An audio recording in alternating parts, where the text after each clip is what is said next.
When I was a kid at school, one of the things that I absolutely loved was the games and playing sports, cricket in the summer and hockey and rugby in the winter time.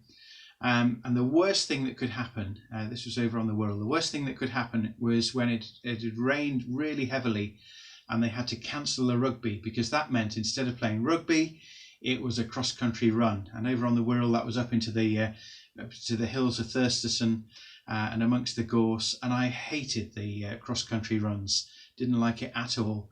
And I realised part of that was because I enjoyed team sports and what it meant to be in a team and to kind of be covering for one another. And so here I am, kind of almost 40 years on from that, and over the last couple of years taken part in various Tough Mudder events, but done that with a group of people from St Mary's Church.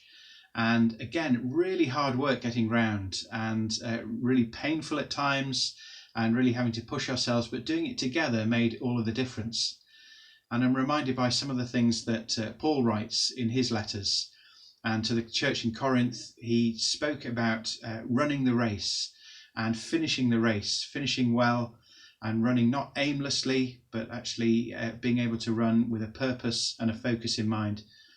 And I think with all that we're going through in this season, it's the realization that we're still in really the early stages of things. It's at the start of the run, and this isn't a sprint, but it is going to be a marathon, and it is at times going to be really hard for all of us. And the fact is, as a church, we run together and we carry one another's burdens. We lift one another and help each other through the obstacles when they come. And we do that together, and that helps us, but it helps us all finish. And that's what this race is about, finishing and doing that together as God's people.